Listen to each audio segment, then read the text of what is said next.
Hello and welcome to my channel. My name's Amanda and I'm happy that you're here. Today I'm joined by my cats, Conan and Sebastian, for another autumn spooky story time. This fall we've been reading selections from this book I got for Christmas from my parents growing up one year. It's called 100 Wild Little Weird Tales. So, I've been doing a random number generator, and today's number is number 60. So grab a beverage, kick back, and let's dive in. I hope you enjoy. Prost. Today we are reading The Murder Mask by Edgar Daniel Kramer. And just to give you a little bit of backstory on this anthology, just so you know, these 100 stories come from a pulp magazine called Weird Tales that published stories from 1923 to 1954. So if some of these stories sound a little bit old-fashioned and stilted, that's the reason why. We don't exactly talk like that anymore. But it's also interesting to see how it's almost 100 years later to when they first started publishing stories on how the themes of these spooky horror stories, they don't really change. Murder Mask by Edgar Daniel Kramer. With conflicting emotions in his faded eyes, the stooped and wrinkled butler bowed Coletti into the sun-flooded drawing room. "I will tell the master and mistress you are here, sir," the old servitor's cracked voice quavered as he backed away. "I would as soon meet the devil," he spat and crossed himself hastily as soon as he was out of the visitor's sight. With his hypocrite smile and his cruel green eyes, he shuddered. Ugh! Coletti, tall, dark, slender, prematurely graying at the temples, set his hat, gloves, and a stick on the nearest chair, and with the lithe, slinking movements of a velvet-footed jungle beast advanced to the center table. His inscrutable gaze fastened on the gardenia in his lapel. He drew a bit of silk from the inside pocket of his coat. For a clock tick or two, he scrutinized it. Then, sucking in his breath with a reptilian hiss, he let it slip from his tapering fingers to the sun-splashed tabletop. It lay like a clot of blood on the polished mahogany. From a vest pocket he thumbed a rectangle of pasteboard, dog-eared and time-yellowed, which bore the badly faded, delicately penned legend.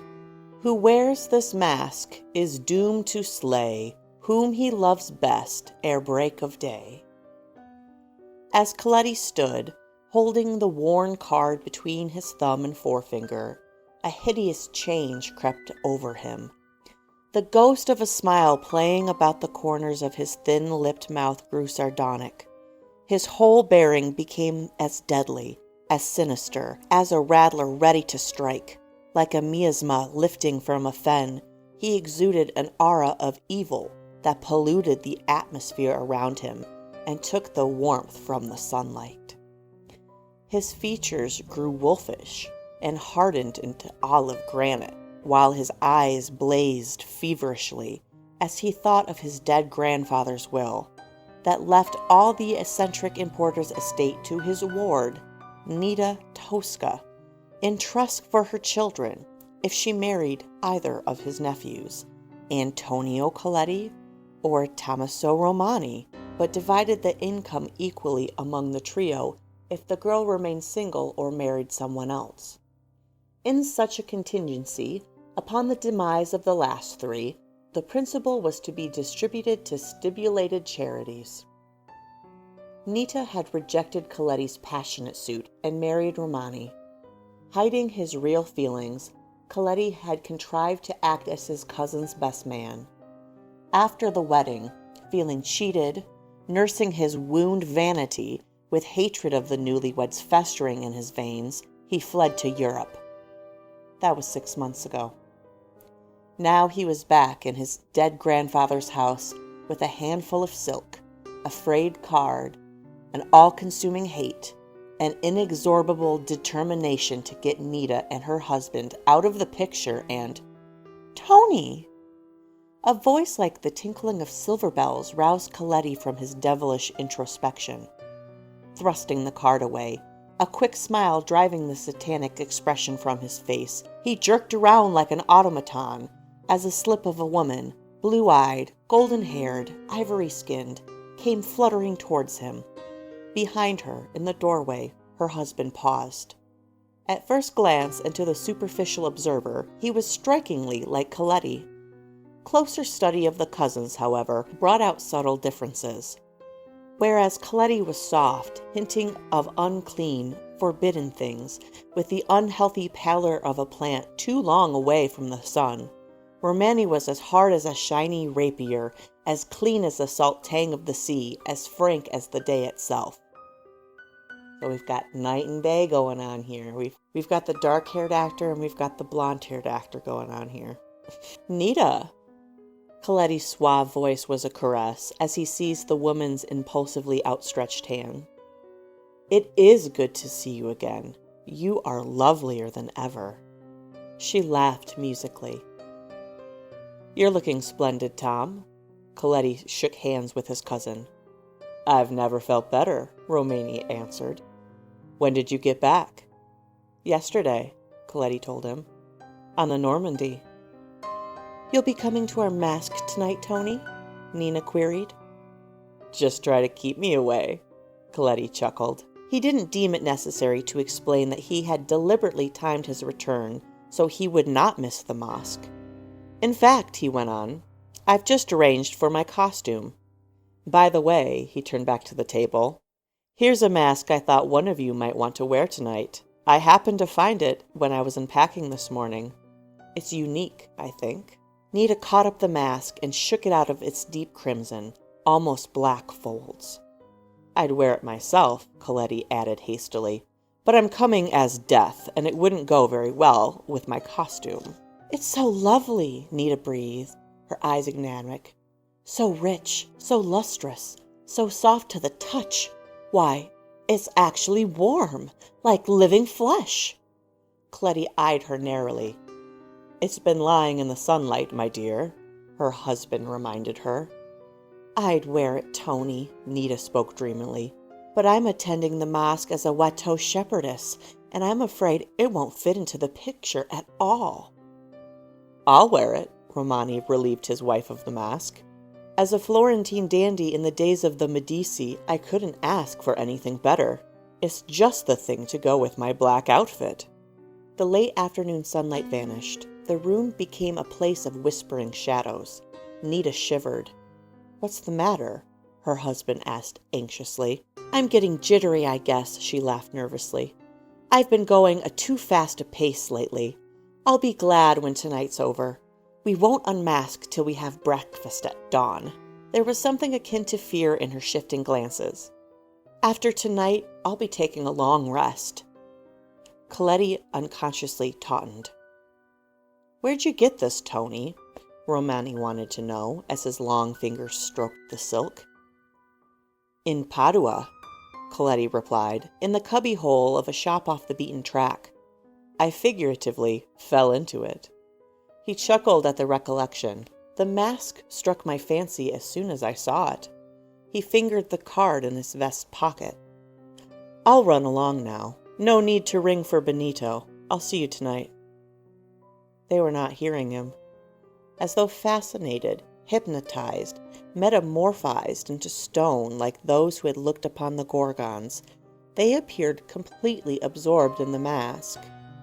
Coletti gathered up his hat and gloves and stick and silently let himself out. After tonight, he chortled his satisfaction as he strolled down Park Avenue.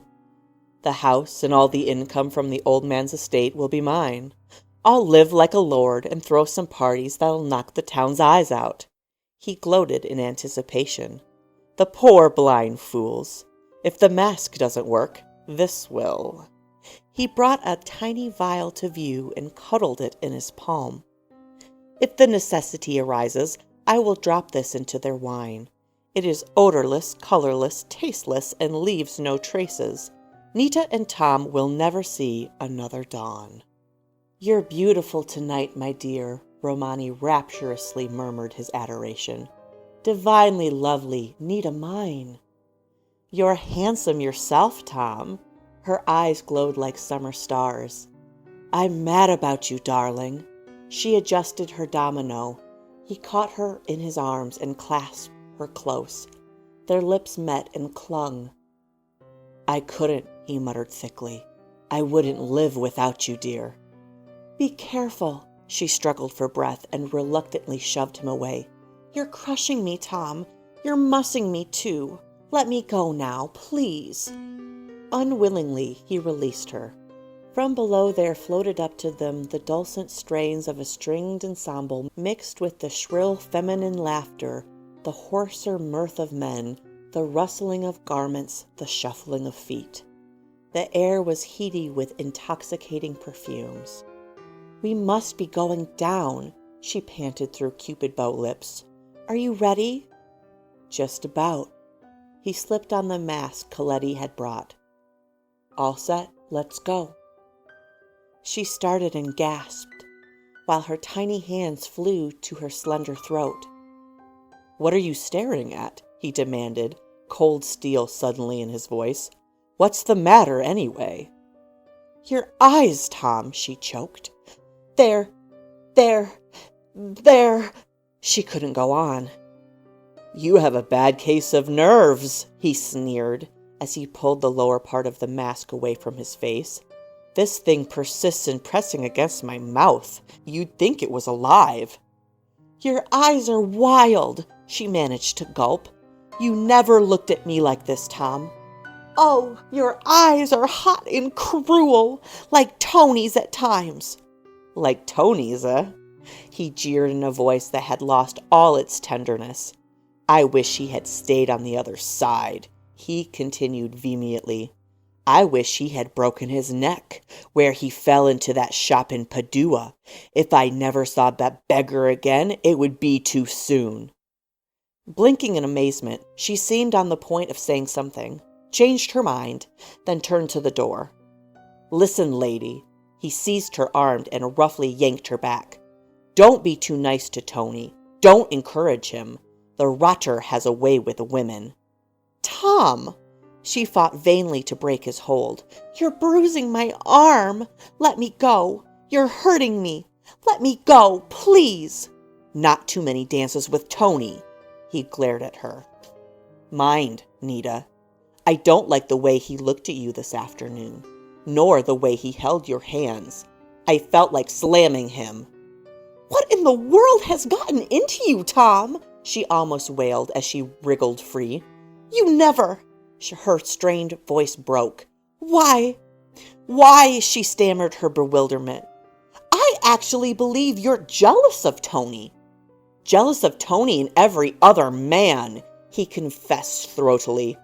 I'd kill you, Nita, before I'd let Tony or anybody else have you. His hand dropped to the haft of the slender dagger at his waist. I swear it. There was no doubting his sincerity.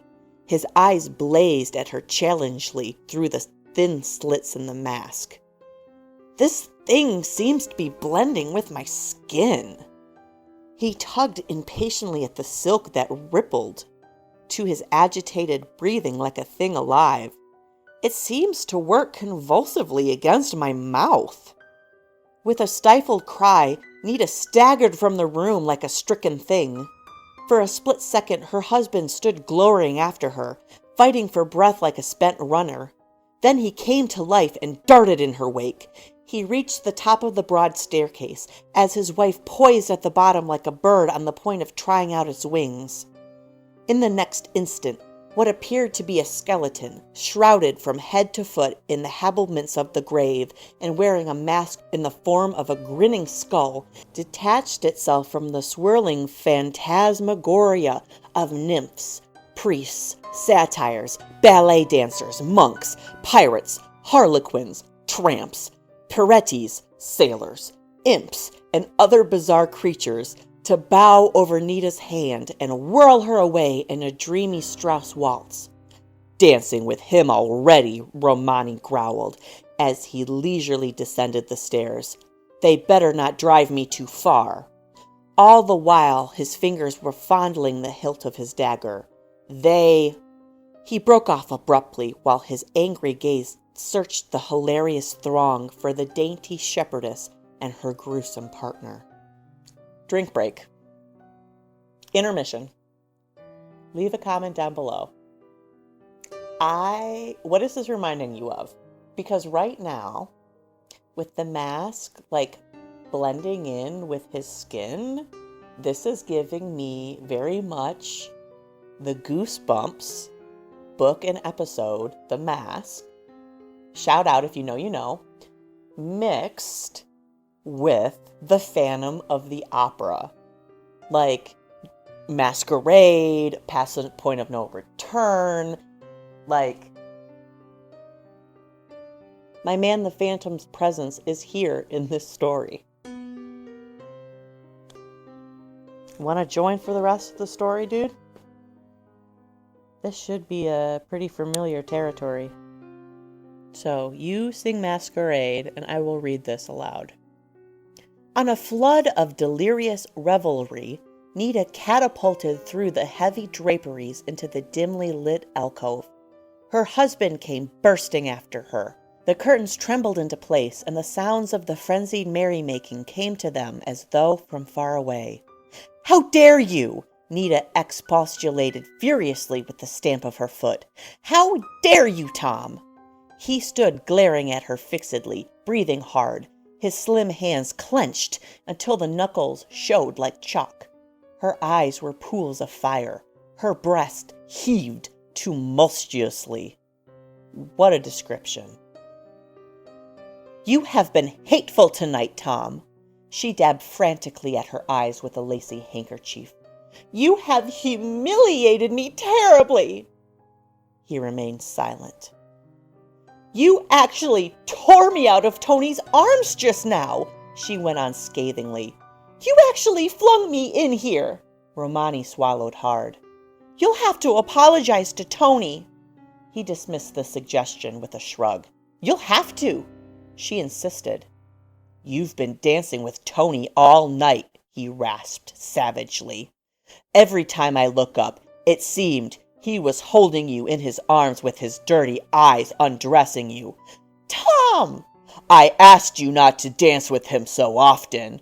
"You're being ridiculous." "You've been acting deliberately contrary to my wishes." He didn't hear her.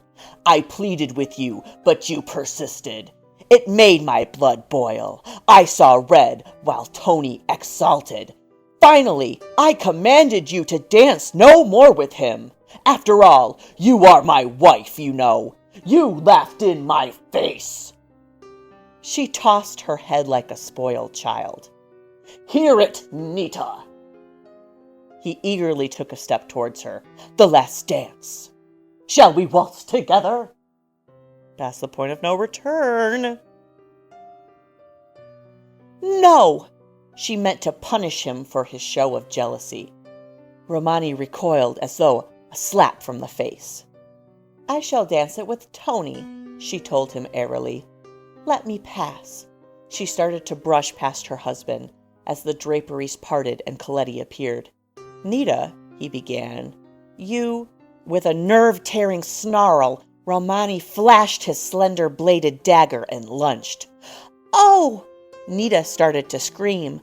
"Tom, you—" Her strangled shriek ended in a gurgling gasp as the dagger sheathed itself to the hilt in her bosom.